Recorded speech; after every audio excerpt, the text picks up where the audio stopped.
whispers in the pines. The gusts shriek through the serrated ridges of the bitterroots, chills seeping into the marrow. Clara cinched her pack higher on her back. Her exhaled there misty in the cold morning air. She stood at the trailhead with 3 others, Ethan, her brother, Lila, and Marcus, a lanky man with a taste for spooks. They had waited months to do this hike, to master the solitary Pine Hollow Trail, a route used by travelers seldom because of its steep cliffs and close woods. The ranger station was miles back. The next town was a 2-day drive. Solitude was part of the appeal, but Clara felt a shiver of nervousness as she gazed into the dark pines. Ethan, always the optimist, rubbed his hands together. "Let's make this a legendary adventure. 5 days, 4 nights, and it's just the 2 of us and the wilderness." His expression was infectious, and Lila was already snapping pictures of the tall peaks. Marcus hung back in the group, his gaze sweeping the trees. "You heard the stories about the mountains?" His voice was low. "People say there's something out here. Something huge." Clara rolled her eyes. "Bigfoot? Oh, come on, Marcus. That's just campfire fiction." Marcus did not laugh. He nodded towards a weathered sign half hidden in the ground. "Stay on the trail. Unexplained disappearances have been reported." The words sent a chill down Clara's spine, but she waved it away. The group headed out, their boots scraping against the gravel path as the forest engulfed them. The path climbed up, surrounded by pines so old they sucked the sun from the air. The air was thick with sap and damp earth. They were at a clearing by the time the sun was high overhead, a valley floor far below, a sea of green to the vanishing point. Lila got out her tripod to photograph the view, and Ethan brought out sandwiches. Clara walked to the boundary of the clearing because she had noticed a strange mark in the mud. It was a footprint as large and deep as a bear's, and it had 5 toes stretched out as far as they would go. Her heart jumped. "Guys, come and look at this," she called out to them. Ethan came to a stop beside him, his brow creasing. "That's strange. Possibly a bear?" The print was too intentional, too human. Marcus knelt next to it, his complexion pale. "No bear did it. See the stride." He nodded to another print, close to 10 feet away. The group was mute now, the howl of the wind menacing. Lila took a photo with a shaking hand. "It's probably nothing." But even she did not sound convinced. They pushed on, the path narrowing, the trees closing in. Clara couldn't stop feeling as if they were being watched. Each snap of a twig caused her to flinch, and she found herself catching Marcus casting nervous glances back over his shoulder more than once. As evening drew near, they came to a small camp next to a stream whose waters shone like shined obsidian. Ethan constructed a fire, and the group stood around it, their features lit by dancing flames. Marcus spun a tale of a lost hiker who had disappeared in these hills with nothing to mark his disappearance, but a partially torn pack. "The creature doesn't feed on prey when it attacks," he spoke in a low voice. "It feasts on sport." Clara was about to scoff, but knew the darkness around the light felt alive and pulsated with unseeable eyes. She looked to Ethan, and saw him holding his knife a little firmer. Lila had picked up on the mood and had said they would sing to brighten it up, but had cracked on the first note and fallen silent. The forest was unnaturally quiet, the crickets and owl chorus gone. Then came a low, throaty moan from the trees. It felt like it vibrated in their chests. Not a bear or a wolf. Something else. The group stopped in their tracks, their gazes traveling to the shadows. The moaning returned, louder now and closer, preceded by the stomp of heavy footsteps. Clara's own pulse thudded in her ears. "What was that?" she breathed. Marcus rose to his feet and shone his flashlight beam into the darkness, but it illuminated nothing. The footsteps ceased, and the group stood in a moment of dead silence. Then a rock as big as a grapefruit flew out of the trees and landed inches from the flames. Sparks hissed and Lila shrieked. Ethan picked up a smoldering branch and flailed it like a torch. "Stay together!" he cried out. The group congregated together, standing in a tight group with their backs to the flames as the forest appeared to close around them. Clara thought rapidly. Had it been a prank? An animal? Deep down, however, she knew better. Something was waiting out here, watching. Something non-human. Daylight rose above the bitterroots but was unable to penetrate the dense fog covering the camp area. Clara did not sleep at all, her eyes smarting from having been open all night. The crew was shaken up, their faces pale as they broke camp. The rock left on the ground by the flames was a haunting sign of the invisible enemy. Ethan attempted to reassure them it was nothing but a wild creature, but his tone was less than convincing. Marcus was even quieter than usual, his eyes scanning the trees as if waiting for something to come out. They picked up the trail again, walking more quickly than the previous day, motivated by an unspoken sense to get out of the campsite. The fog clung to the earth, curling around their ankles like ethereal fingers. Clara was on edge, every snap in the underbrush causing her to flinch. Lila was holding her camera but was no longer photographing things, her excitement tempered by fear. The trail rose higher, the air growing thinner, and the pines giving way to jagged rock outcrops looming like mute sentinels. Near midday, they came upon an abandoned campsite with gear strewn about as though its inhabitants had moved off in a hurry. The tent was crumpled against a tree trunk, its fabric ripped. A single boot rested upright on the ground with its laces still intact. Clara felt a knot in her stomach. "Who leaves their things like this?" she whispered. Marcus picked up a rusty canteen with deep claw-like scratches on its surface. "Someone who had no choice," he replied. Ethan kicked at the wreckage and attempted to hide his discomfort. "Most likely a storm. Let's get out of here." As they took their leave of the wrecked area, though, Clara saw something else, lines of deep scratches on a neighboring tree, out of a bear's reach. The tree's bark was scoured away in thin strips, showing white wood underneath. She did not mention it because she did not dare to guess at what it might indicate. The path dipped into a narrow gorge, stone walls ringing with every noise. The mist grew heavier, visibility narrowing to a handful of feet. Clara clung to Ethan's side, her hand grazing his arm reassuringly. Then out of the mist ahead came a noise which froze them, the hollow thumping of wood on stone. It was purposeful, deliberate, ringing through the gorge. Lila tugged on Marcus's arm. "What was that?" she whispered. Marcus shook his head, his flashlight rendered ineffective in the fog. "I don't know, but we have to go on." They pushed ahead, the thumping growing louder and nearer. Clara's heart pounded wildly, as her mind flashed up images of a huge shadowy thing hiding out of range. The ravine widened out into a little meadow and the thumping ceased abruptly. The stillness was worse, weighted with expectation. Then out of the fog came a low, low-pitched whistle, keen and unhuman, like a call. Ethan turned around, his blade in hand. "Come out!" he bellowed, his voice trembling. The whistle sounded again, but from a different location, and a branch snapped. Clara's legs shook, her mind crying out to flee, but to where? The fog was a cage, concealing whatever hunted them. Marcus picked up a stick and clung to it like a club, and Lila moved away from him towards a rock, her camera left behind. Suddenly a shadow shifted in the fog, a giant shape, larger than a man, its form indistinct but unmistakable. It stood motionless for a moment before it completely vanished as suddenly as it had been seen. Clara's gasp caught in her throat. "Did you see that?" she whispered.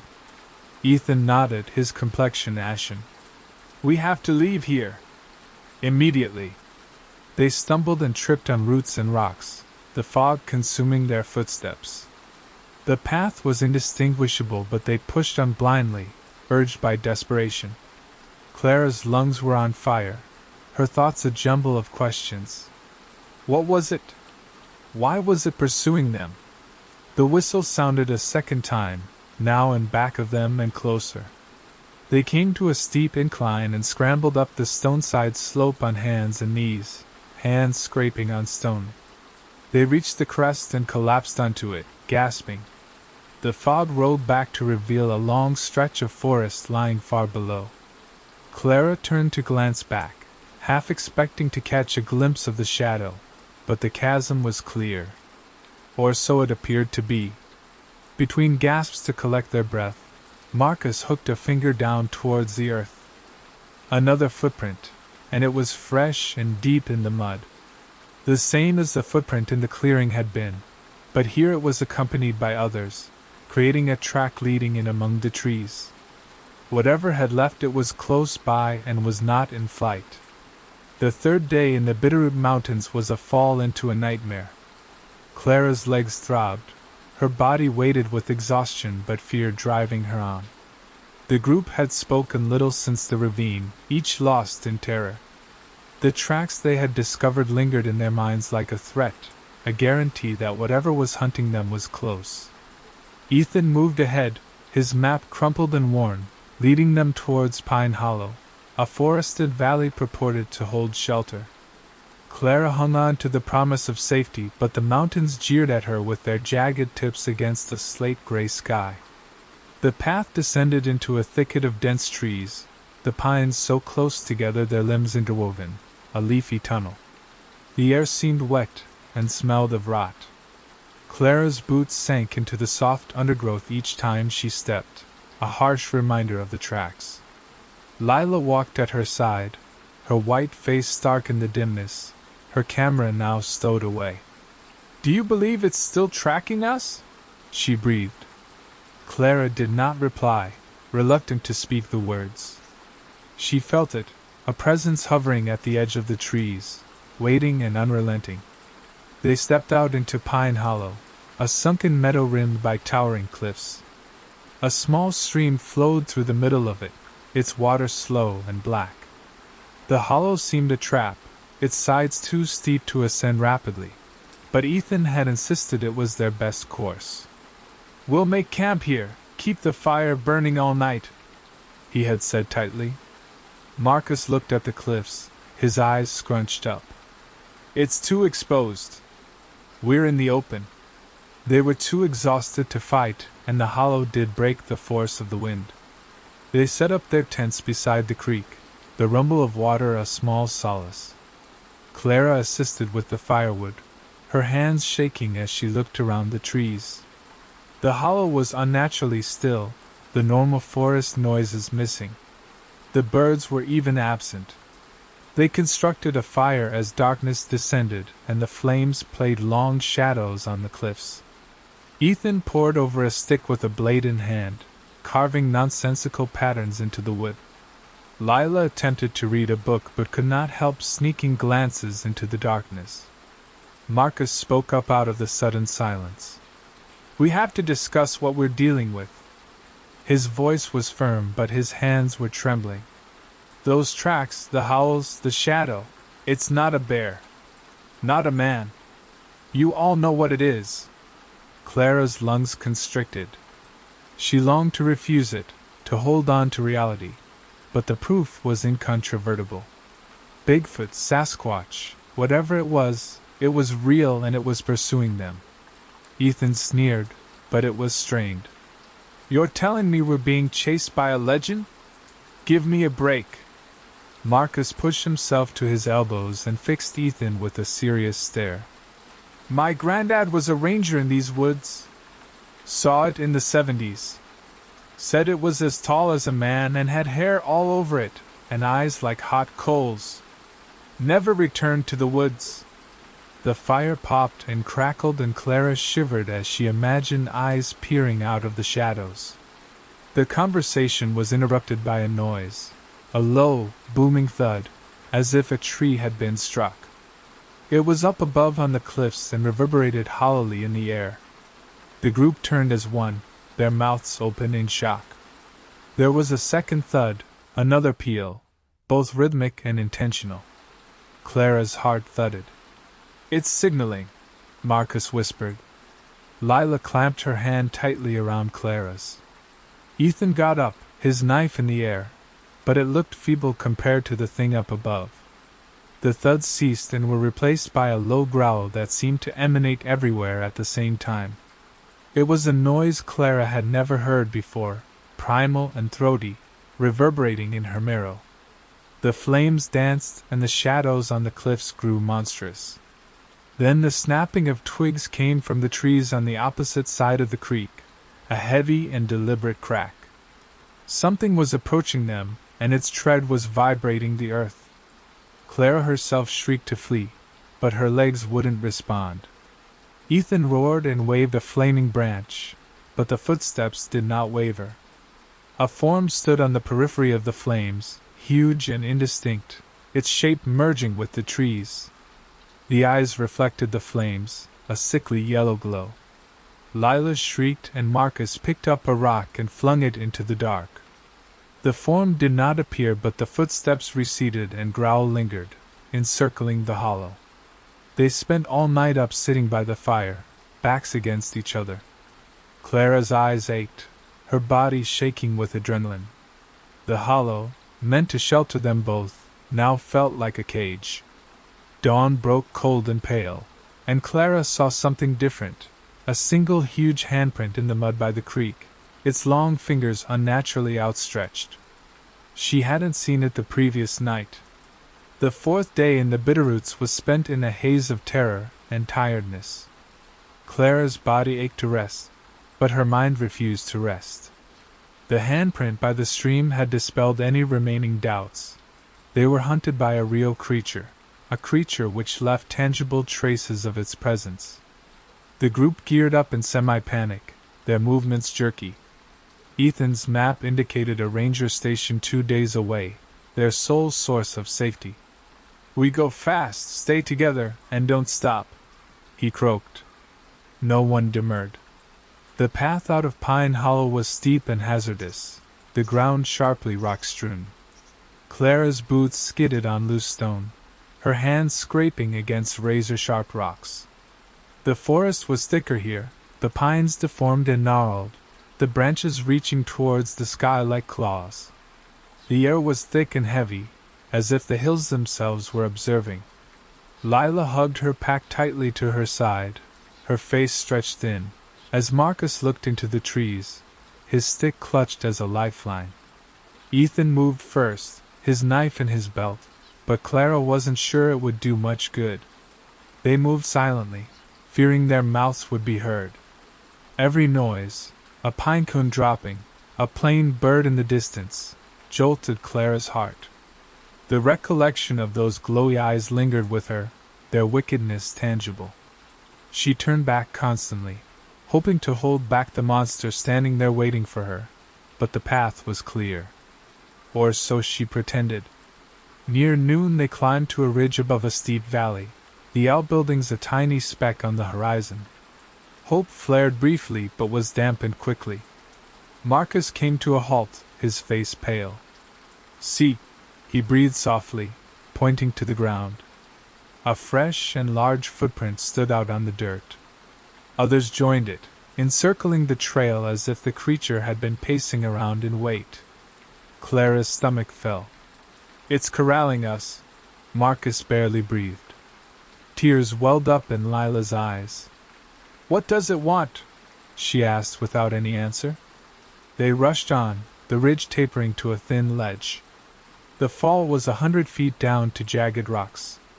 Clara's legs were shaking and her attention was divided between the path and the trees. Suddenly, out of the forest above came a sound which chilled her blood, a low, raw growl, primal and menacing. Across the valley it echoed, vibrating the air. "Run!" Ethan pulled her on by the elbow. They ran along the ledge, rocks skittering beneath their feet. The roar sounded again, louder and closer, and was followed by the crash of something huge pushing through the trees.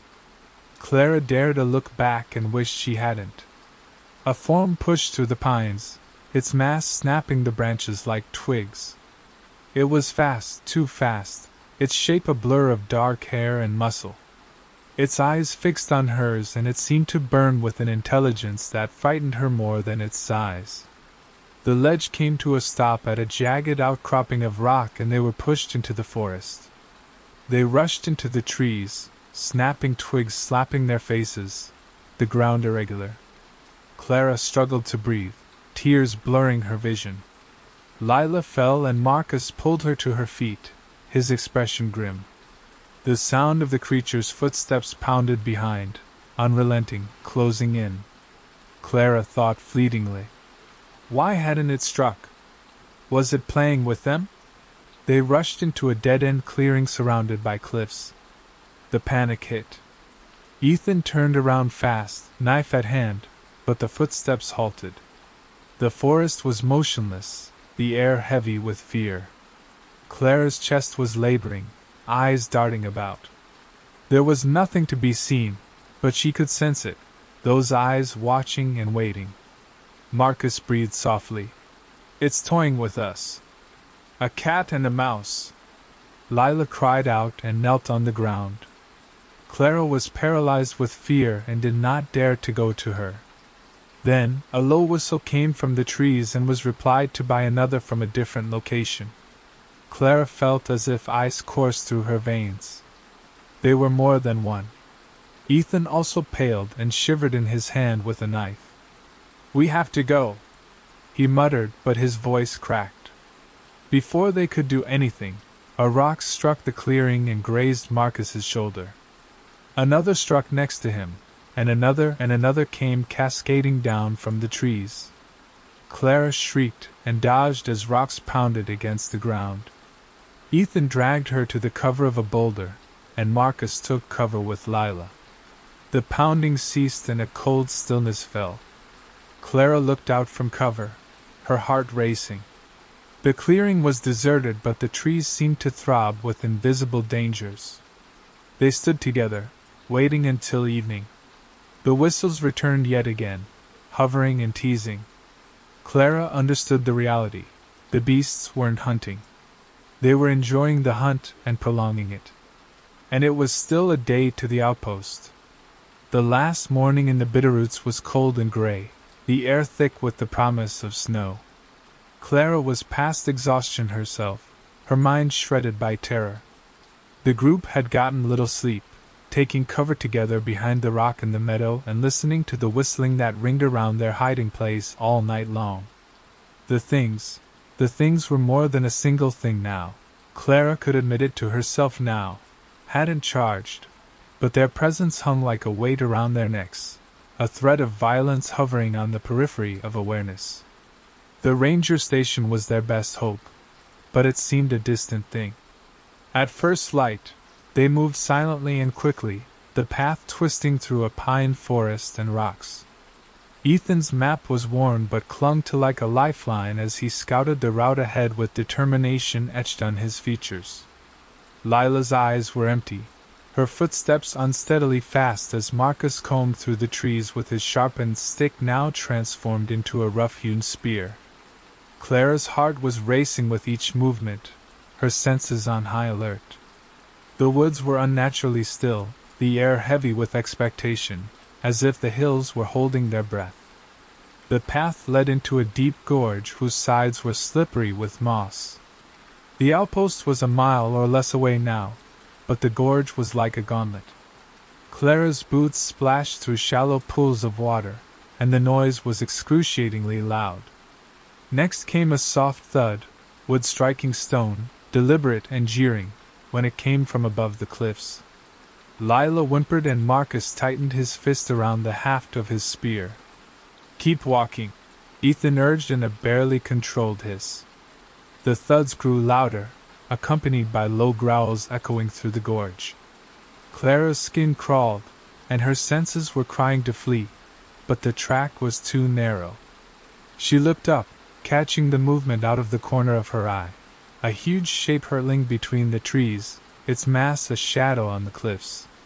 The eyes glowed back at her, yellow and unblinking, and locked onto hers. She stumbled, gasped, and Ethan caught her by the arm. "Don't look!" They came to a bend in the gorge, the path opening out into a shallow basin. The outpost was in view now, a low cabin against the hillside, its windows shining in the weak light. Hope flared up, but was quickly extinguished. Roaring erupted up behind them, raw and deafening, shuddering the earth underneath. Clara turned, catching her breath in her throat, and saw it, the creature, its first full sighting. It stood on the rim of the basin, standing more than 8 feet tall, its torso surrounded by matted dark hair. Its arms were too long, its hands ending in claw-like nails. Its face was a horror, half shrouded by hair, with a flat, wide nose and eyes blazing with evil intelligence. Lila shrieked, and Marcus leveled his spear, but the monster did nothing. It stood still, panting, its chest heaving. Suddenly, off in the cliffs came another roar and a second monster a little smaller, but nearly as terrifying as the first. They flanked the group and blocked the way to the outpost. Clara's mind flew back and forth. They were trapped and had the cabin a stone's throw away but could never reach it. Ethan advanced, his knife upraised, but it was pointless. "Get back!" he cried out, his voice breaking. The larger monster tilted its head in amusement, and took a step closer, its foot sinking into the ground. Clara's legs shook and her mind was shrieking to run away, but there were no means to do so. Marcus threw his spear, but it flew harmlessly off the monster's chest. The second monster growled and snapped teeth which looked like knives. Clara threw a rock in a last-ditch effort, and hit the larger creature on the shoulder. The larger creature roared out in annoyance, and charged forward. The group panicked and scrambled to hide among the rocks. Clara knelt low behind a rock, gasping for air, as the creatures moved around the basin and shook the ground with their footsteps. Lila was sobbing next to her, and Ethan muttered, "We have to make a dash to the cabin." They waited with beating hearts until the beasts migrated to the opposite side of the basin. Ethan indicated, and they took off, racing towards the outpost. Clara's lungs were on fire, her legs screaming, but she did not relent. The roars came closer now, the beasts in pursuit. She was the first to the cabin and flung it open, and the others scrambled in. Marcus slammed the door shut, and used a rusty latch to block it. Inside was stale air and a vacant cabin with a broken radio and a dusty table. Clara's relief was short-lived. The walls vibrated as whatever had smashed against the door thrashed it again and again, and the wood splintered. The beasts howled in fury, their roars swelling into a chorus. Clara stood against the wall, eyes fixed on the door and aware it couldn't keep it out. The mountains had taken them, and the whispers in the pines were no enigma anymore. They were a warning. The whispering hollow. The forest was still, with the rustle of leaves under Clara's boots the loudest sound. She was 17 and had a stubborn attitude to match, and it was why she had come to the edge of the woods now, to the border of the forest of blackthorn, where trees were twisted and the air was thick with secrets. She had been dared by her friends to stay a night in the hollowed-out house deep in the woods, a building they referred to as the Hollow. They told her it was cursed, and anyone who entered after nightfall was never the same. Clara dismissed their threat, but now the sun was dipping low on the horizon, and her bravado was faltering. The trail was little more than a path, tangled with brambles that pulled on her legs. She gripped her flashlight, its beams slicing through the encroaching dusk. The forest stood watching, its stillness unempty but waiting, as if it was holding its breath. The story had been told to her as a child. The Hollow had been a family residence a long time ago, but an occurrence had happened centuries ago, an occurrence nobody explained directly. The family had gone missing and left the house to crumble. People had explained the walls as whispering and others as shadows shifting on their own. Clara's breathing caught as the path opened to a clearing. There it was, the hollow, a sagging structure of weathered wood and shattered windows. The roof was collapsed in sections, and vines crawled up its sides like veins. The front door was open, a black maw waiting to engulf her. She looked at her phone, no reception, as her friends had cautioned. She was alone, really alone, with nothing but her flashlight and a bag full of snacks and a sleeping bag. She moved in closer, her heart pounding. The air chilled and sharpened as if the house breathed in winter. She heard a faint noise, a sigh, but when she flashed her beam around the clearing, nothing but emptiness greeted her. "It's the wind," she insisted to herself, although the trees were still. She had to laugh and did so, but the laughter was lost in the woods. She had to do it. She had to prove to herself she wasn't scared.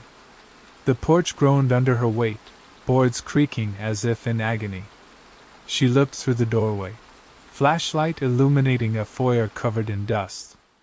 Cobwebs hugged the corners, and a staircase curved up into the shadows. The air was filled with the scent of mildew and a sweeter smell, like fruit gone rotten. Clara faltered, hand on the doorframe. She could simply turn back and tell a story of having gotten lost, but her pride urged her on. Within the house was a life she could not define. The floorboards creaked softly, as if settling to her presence. She began to beam her flashlight around the room to evoke glimpses of peeling wallpaper like worn skin and furniture covered in sheets. A mirror on the opposite side of the room rested against the wall with a cloudy but reflecting surface on which she could see reflected her white face. She turned away quickly because she did not like seeing her own reflection. She opted to investigate the ground floor first, keeping to her resolve to locate a safe area to camp. The living room was strewn with remnants, a tipped-over chair, a broken vase, books scattered on the floor like fallen leaves. One book was open on the floor, the yellowed pages readable. She knelt beside it, squinting at the handwritten words. A journal it seemed to be, the words urgent. "They will not stop. The whispers are in the walls, in my sleep. I am unable to escape." Clara's stomach nodded. She shut the book, dust swirling into the air. A sharp noise halted her in her tracks, a gentle thud from above. Her flashlight shot to the ceiling, where a low creak echoed as if some pacing was taking place overhead. She did not breathe, waited. Nothing. The house was settling, she told herself, but her heartbeat pounded.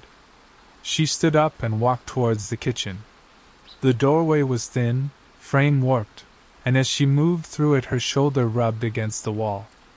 The wood was warm to the touch, and seemed soft as flesh.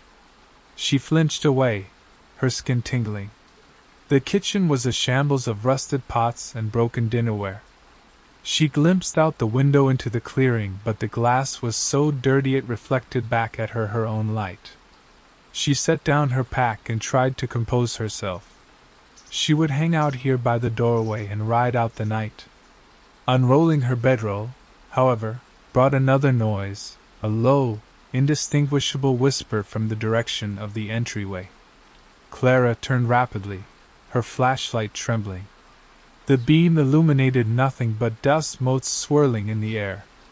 The whisper still lingered, coiling around her like a smoky mist and drawing her deeper into the hollow.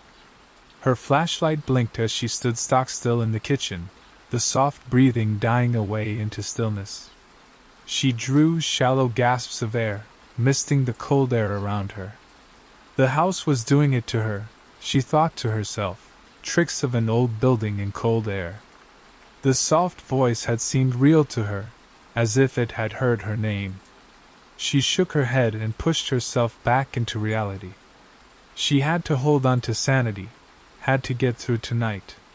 She fell to the floor, her slumber bag a thin protection against the cold flooring. The kitchen was more secure than the rest of the house, open and with the door close by. She unwrapped a granola bar from her pack, but she had lost her hunger. The silence was against her like a weight, oppressive and out of the ordinary, punctuated by the occasional groaning of the house's joints. She left the flashlight on, its beam trained on the entry to the foyer. The minutes ticked on, or perhaps the hours. Time was fluid here. Her eyelids were heavy, but sleep was out of the question. Every creak and groan awakened her, a drip of a leaking pipe, a rustle of leaves against the building, a soft scrape from above. She attempted to distract herself by counting her breaths, but found herself constantly returning to the journal. Who had written it? What did they imply by whispers in the walls? She wished she had left the book alone, as if she had somehow tainted it. The creak caught her attention again, a slow and deliberate groaning from the entry hall, rhythmic like footsteps on the stairs. Clara's heart racing as she shined her flashlight toward the doorway. The beam shook and illuminated the open space, but nothing but the hollow frame was to be seen. The creaking ceased to be replaced by a low hum, almost a song sung underwater, and it caused her to shudder. She got to her feet on legs unsteady and moved towards the doorway. She had to determine if it was real or if her own mind was spinning apart. The entry hall was as she had left it, the dust untroubled, but the air was heavier, charged with a presence she could not define. The stairs stretched out before her, their treads plunging back into darkness. The thrumming was louder now and accompanied by words, indistinguishable murmurs overlapping and swirling around her like hunters. Clara's flashlight illuminated something on the wall, a faint shape she had never seen before. A door set flush against the wallpaper, with no knob or handle. She went closer to it, curiosity outweighing fear. The wood was warm to the touch, warmer than it had any right to be, and when she stood with her ear against it, the whispers grew loud. Stay, they sounded like, or perhaps, play. She pulled back, her pulse pounding in her ears. She returned to the kitchen, but the house now seemed to have seen her. The shadows moved when she did not observe them, stretching farther than they ought to. She looked at her phone yet again, still no reception, and the battery was depleting faster than it ought. She turned it off to save what little power it had left. The flashlight was her only ally, but its beam was weakening, projecting feeble light around the space. Desperate to distract herself, she delved into her bag and drew out a water container and a slim notebook. She attempted to record what was occurring, to ground herself, but her hand quivered and smudged the ink. The whispers were back again, louder now and interweaving through the hum. They were no longer words but feelings, yearning, fury, starvation. Clara covered her ears with her hands, but the noise was in her mind, boring deep. A loud thud came from the ceiling and caused her to drop the notebook. Dust fell around her, shining in the beam of her flashlight. Whatever was moving above was now heavy. She reached for her backpack to make a quick exit, but the front door was on the opposite side of the foyer, past the secret door and the stairs. The hum swelled to a pounding and vibrated through the floor, and the shadows on the walls contorted into non-human shapes. Clara stood against the kitchen counter as her flashlight began to flicker again. The house was not alive. It was now also awake, and it did not want her to leave. Clara's flashlight flickered, creating wild shadows on the kitchen walls. The pulse in the floor intensified, a pounding heartbeat echoing in sync with her own. The whispers ceased, but the silence was more oppressive, heavy with expectation. She could not remain here, trapped against the counter like prey. She had to go, to escape, or at least to comprehend what the house was seeking. She hoisted her pack onto her shoulder and clung to the flashlight. The front door was her objective, but the foyer was now a trap, its secret door and twisting shadows. She looked up at the window over the sink, but it was too thick and the frame too deformed to open. She had to turn and confront the house, to make her way across the foyer and pray the door was still open. The floorboards creaked as she entered the foyer, her flashlight beam barely breaking the darkness. The secret door was still intact, its contours more distinct now, as if the house was encouraging her to notice it. The stairs towered beside her to the right, their shadows deeper than ever. She did not dare look up, not wanting to look at whatever waited up there. The air was thick and constricted around her chest, and the thrum in the floor was unrelenting, pushing her on. She reached the front door and pulled on it, but it wouldn't open. The hinges were rusty, the frame puffed up as if the house had closed itself tight. She felt panic clawing at her but pushed it back. There had to be a second route out, perhaps through the back or a basement. She moved around, her flashlight illuminating the secret door once more. The door also seemed to throb in synchrony with the rhythm of the house. Despite herself, she moved toward it. The wood felt warm to her touch, alive. She pushed and the door creaked open with a gentle groan, and a narrow corridor was obvious. The air was stale and had a sweet, rot smell to it. She shined her flashlight and saw stone walls, damp and covered with moss, and a small room. She froze, all her instincts to bolt, but the front door was locked and the house was closing in.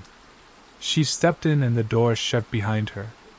The space was tiny, round, and had no door and no windows.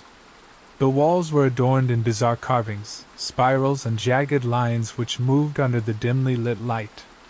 In the center was a pedestal of stone and on it a small tarnished mirror. Clara's form peered back, but it was off, her eyes too large, her mouth contorted into a grin she did not possess. She turned away from it, her flesh creeping. The pulse was more robust here, thrumming through her skeleton. The carvings shone softly, creating spidery patterns on the ground. Clara's flashlight grew weaker, and in the semi-darkness, she perceived movement in the corner, a form that was not quite real. It was tall and humanoid but had blurred edges, like a cloud. She flailed her flashlight around it, and it was gone. But the chill was greater, and the sickly odor stronger. She moved back toward the door, but it was gone and the wall was smooth. She gasped for air as she looked around the room. The mirror on the pedestal flashed and displayed not her own reflection but a scene, a gaunt and pallid family standing in the same room as herself, their eyes vacant. The scene shifted and they were gone, and now the room was dark. The whispers came back to her, a voice of multiple whispers. "Join us." Clara tripped backward, knocking the mirror to the ground. The glass shattered and the pulse ceased, and the deafening silence was oppressive. The carvings faded, but the shape in the corner was back, closer than before. The shape reached out and touched her, its touch cold as ice, and she shrieked and flailed her flashlight. The beam grazed the shape's face, or where a face might have been a hollow swallowing the light.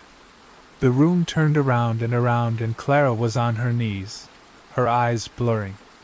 The house was in her now, its whispers echoing in her mind, calling to her to rest if she would stay. She clung to her fear, the sole thing keeping her from sinking in. Clara knelt on the cold stone floor, her flashlight a faint glow now. The shape was missing, but it lingered on, a presence in the air. The broken mirror and shards were on the ground, reflecting nothing but darkness. The whispers were softer now, but they had never ceased, weaving in and out of her mind like threads. She felt the pull of the house to stay, to become a part of its history.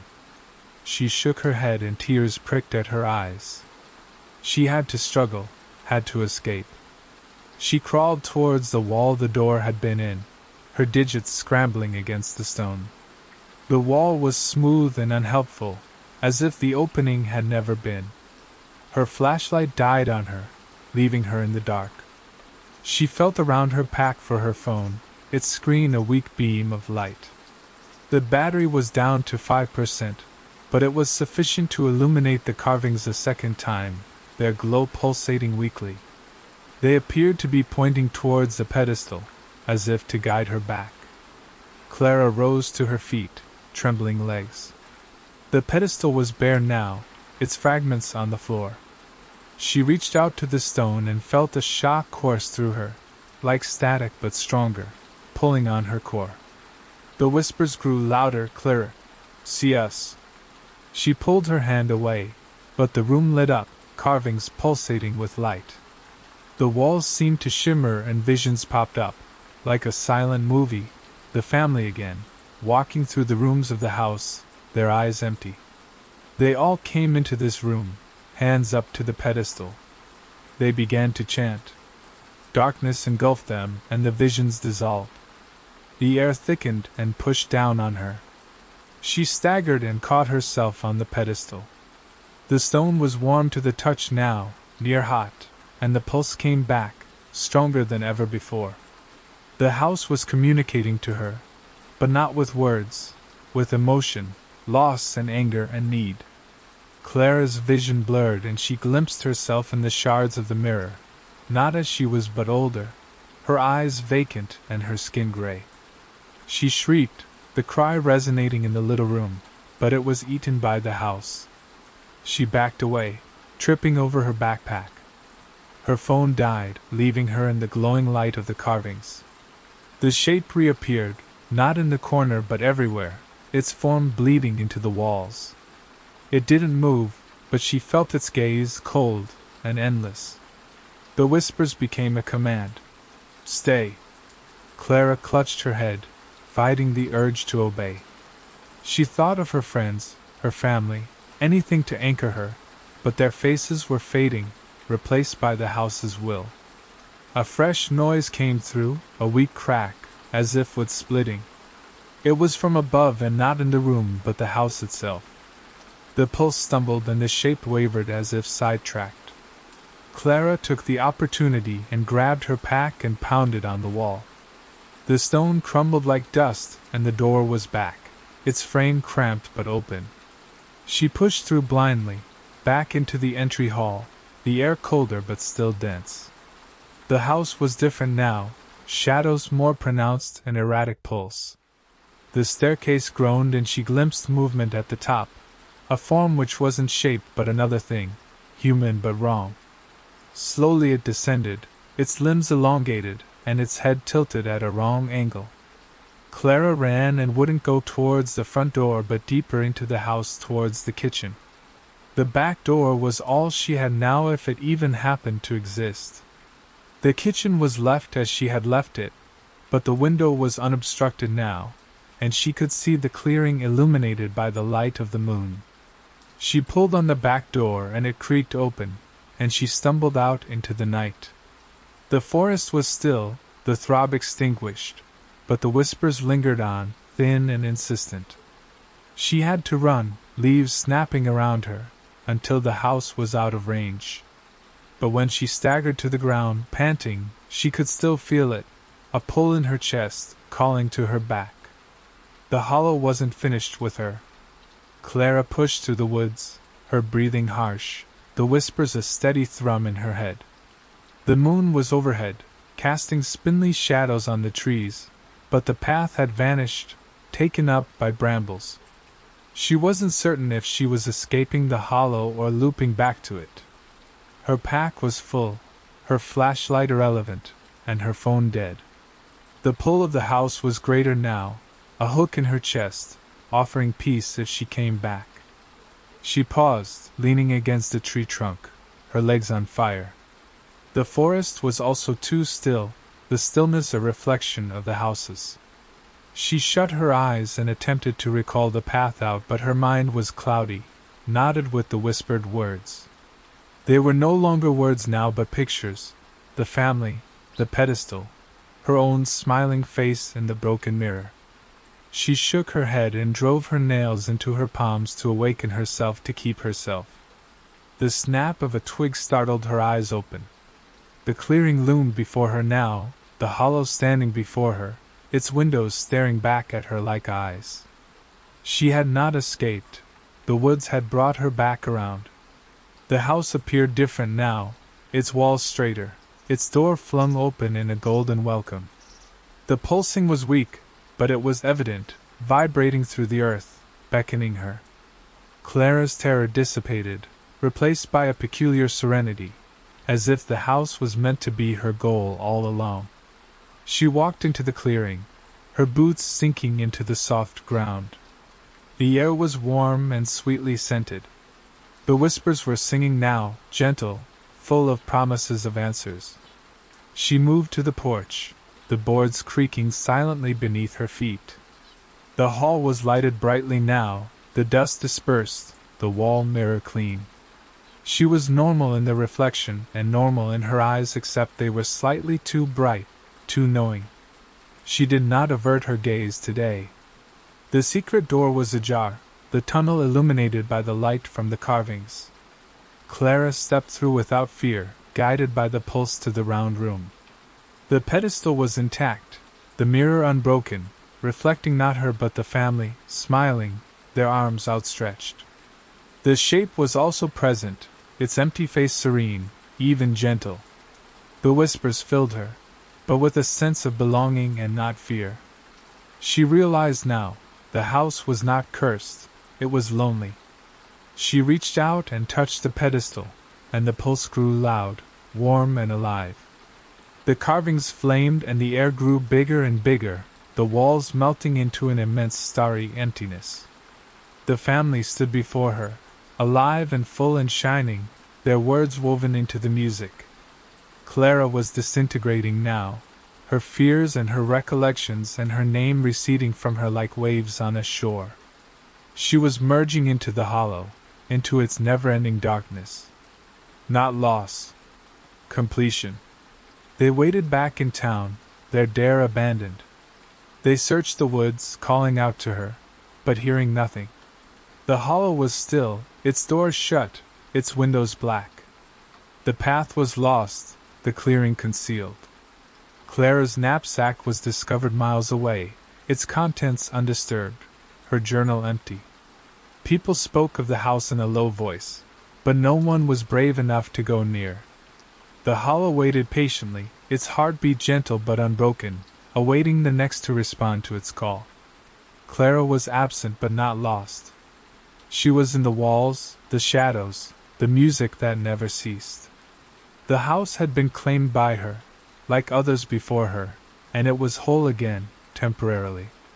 The forest had grown denser, covering up the hollow more deeply, but its whispers had reached out, thin and sweet, waiting to hear someone else. The forest was a maze of shadows when Ethan arrived, his flashlight slicing through the early morning mist. 19 and a local, he was used to the edges of blackthorn forests but had never gone in as far as he was now. Today was different. Clara had been missing 3 days, her vanishing a sore in the center of the town. Her friends owned up to their dare, their words shaking as they talked of the hollow, the abandoned house nobody dared speak of. Ethan, Clara's older cousin, felt a weight of responsibility. He ought to have stopped her, and ought to have known she was stubborn, and would do exactly as she had. Now, with a pack of supplies and a map sketched out in his mind, he pushed deeper than ever before, by a necessity to bring her back. The path was a ghost trail, shrouded with thorns which shredded against his jacket. The air was thick and sweet with a dying smell, and his throat constricted.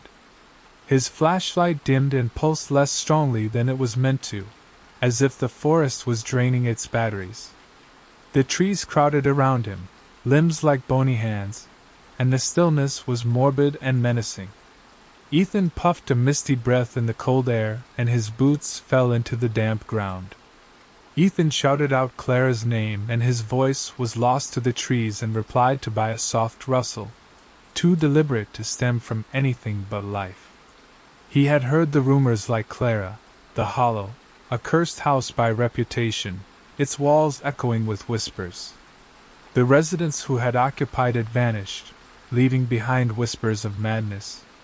Ethan had written it off as myth, but now with the forest closing in on him, uncertainty gnawed at him. His map was useless, the trail wrong, as if the trees had shifted. His phone was dead to check on with no power even though it had been charged hours prior. His skin crawled with fear, but he pushed forward fueled by the look on Clara's face and her defiant smile. The clearing materialized out of nowhere, the hollow squatting in the middle like an animal. The walls were twisted, the wood gray as bone, the windows dark and vacant. Vines crawled across its surface, thick and alive-looking, and the front door was closed, a threshold challenging him to enter. Ethan's flashlight grew weaker, casting serrated shadows that seemed to ripple. The air was colder now, biting with that sweet, rotten smell. A low hum reached him, a heartbeat in the ground. His stomach roiled, but he moved ahead, his boots crunching on the frost-tipped lawn. The porch creaked, the wooden boards soft against his weight as if they might collapse. He pushed open the door, and it groaned a reluctant welcome on creaking hinges. A dust-shrouded foyer lay before him. His flashlight illuminated cobwebs dancing in air currents, a twisting staircase, and walls on which flaking paper hung like scabs. The hum resounded louder within, vibrating up through the floorboards, and the air vibrated with life, observing him. Ethan called out to Clara again, his voice resounding back to him, to a soft answer too indistinct to make out. His own heart was pounding now, but he clutched his flashlight firm and moved deeper into the house. The living room was a mess of books and shrouded furniture whose outlines were all awry in the dim light. The mirror was crooked on the wall and its surface smeared, giving back a smear where his reflection would have been. Ethan looked away, his skin creeping, and headed to the kitchen in hopes of finding a clue.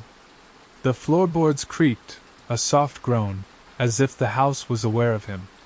In the kitchen was Clara's backpack, its contents still in order: a water bottle, a notebook, a granola bar. The notebook was blank, its pages unmarked, which seemed to him strange. Clara always wrote out her thoughts. A thud from above halted him, weighty and deliberate, like a step. His flashlight skittered to the ceiling, dust floating down and catching in the beam like a shimmering cloud. The drone built, accompanied by whispers, a chorus of voices swirling around him. Ethan caught his breath as he moved back towards the doorway. But the entry was altered now, the stairs nearer, the mirror clearer. In it stood not him but Clara, her eyes shining, her smile too bright, calling to him. He blinked and she was gone, the mirror blank again. He sprinted towards the front door, but it was locked, the wood immovable. Panic flooded, and he spun around, his flashlight illuminating a secret door in the wall, its edge a soft glow. The whispers grew more distinct, encouraging him on, holding out promises of answers. Ethan halted, Clara's backpack weighing heavily in his hand. The hum vibrated through him, warm and comforting sounding, and the house came alive but with a sense of wanting, not of threat. He reached out to the secret door, its wood warm to the touch, and it opened to him to a tunnel smelling of damp earth and rot. The whispers sang now, and Clara's voice was a part of it, calling him deeper. Ethan moved on in, the door shutting itself behind him, and the hollow took another, its hunger unquenchable.